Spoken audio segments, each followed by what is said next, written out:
Are you planning a trip to Prague this year? Then this video is for you. I'm Jen, an American expat who's been living in Prague for the last 12 years, and these are my top tips for you to follow when you come to visit. Before you arrive in Prague, definitely download the Google Translate app. You can use its camera feature to look at Czech menus and it'll translate in real time.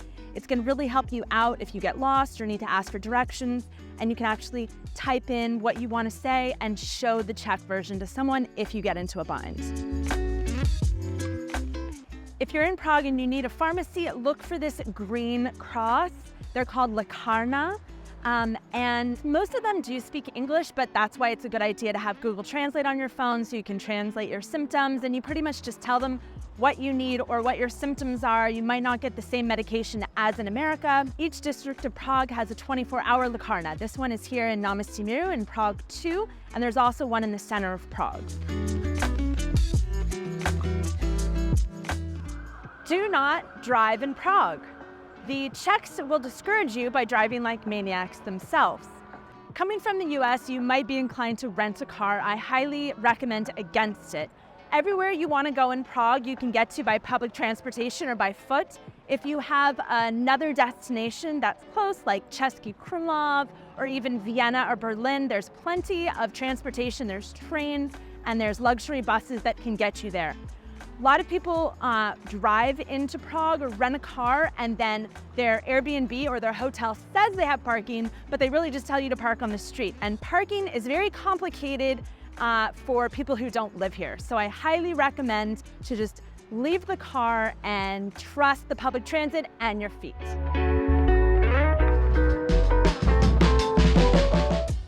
Don't ride a rental scooter on the sidewalk. You're freaking pedestrians out and it's illegal. You could get fined. So I wouldn't do it.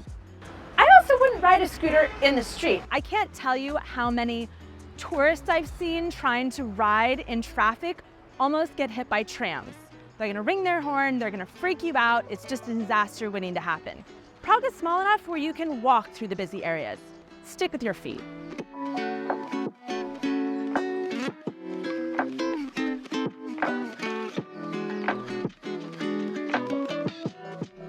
If you get into an emergency, you can dial 112 on your phone. That is the European 911 essentially, and it will summon the police or an ambulance, and they speak Russian and French and English, so you should be able to communicate with someone there. If you plan on going to any of Prague's museums, which you should, I advise you to book tickets online before you get here. So we had a family with 3 kids come to stay with us, and we had the whole day planned around museum tours and lunchtime and nap time. And when we got to the museum, that slot was already booked and they told us to come back 3 hours later.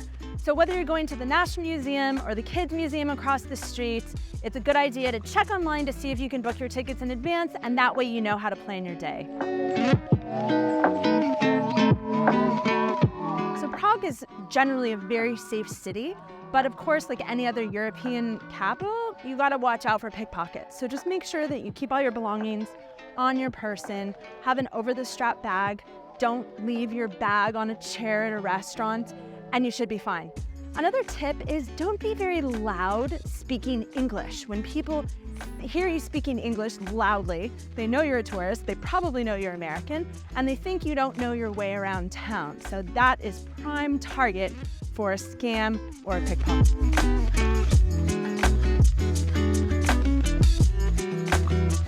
One thing you definitely want to think about when you're traveling, especially in public places like Hlavní nádraží train station, our main train station, is logging onto public Wi-Fi is not secure.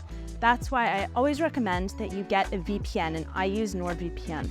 So this is an application that runs in the background of all of your devices, and you can use up to 6 devices on one account.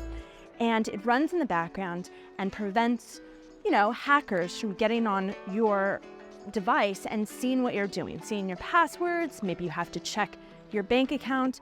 Basically, it keeps your devices safe when you travel, especially when you use public Wi-Fi. Right now, NordVPN is offering an exclusive Christmas deal for Dream Prague viewers. Go to the link in the description box below to get a 2-year plan with a huge discount, plus 4 months extra. It's risk-free with NordVPN's 30-day money-back guarantee. When you do, you help me support this channel, so thank you. Don't be afraid to duck into a passage, which means passage, and there are a lot of them in Prague buildings. And if you go inside, you find things like cafes and galleries, and it's kind of a secret way to make your way through the city.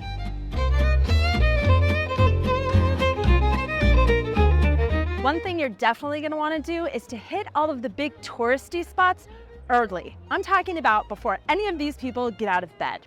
Pick up a to-go cup of coffee, bring your camera, take some beautiful footage, and you won't even have to Photoshop all of these people out of your photos. Charles Bridge is one of the most fascinating and beautiful monuments in the city, and it's a lot less enjoyable when it's covered in people, so make sure you get here at the start of the day. Take advantage of the free tours in Old Town Square, but don't make it a free tour. The person who's taking you on that tour actually gets paid by your tip, so don't be stingy. I've heard terrible stories of tourists just dumping foreign currency on the tour guide as a tip. Be kind, be generous, and thank them according to how good you thought their tour was. Don't be put off if you see graffiti in the neighborhoods of Prague. Unlike in America, graffiti doesn't mean a dangerous area. It's just quite typical in big European cities.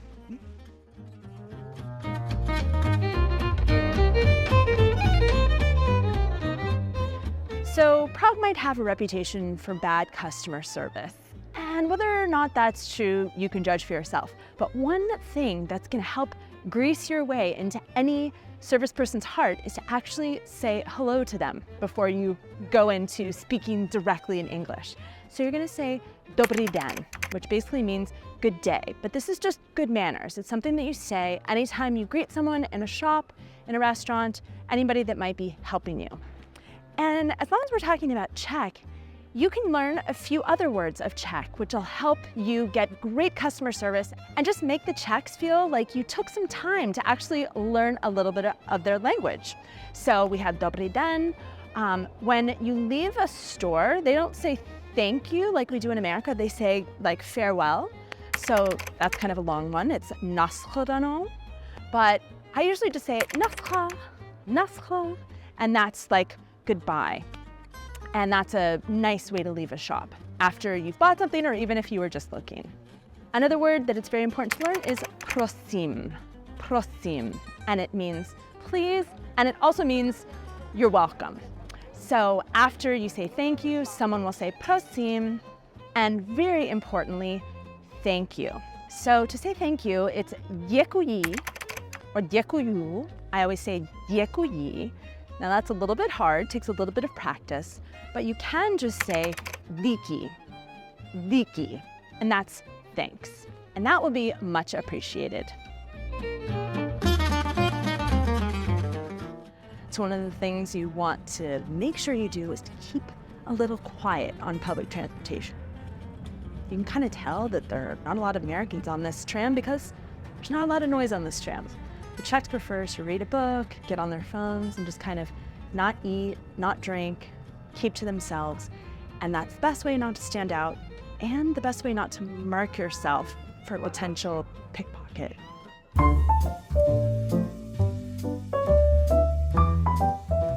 Definitely learn the rules of Czech etiquette when dining in a traditional Czech restaurant. The rules might be a little bit different than what you're used to back home. Now there are so many tips that I didn't want to include them in this video. I made an entirely other video and I'll link it here for you to watch before you come.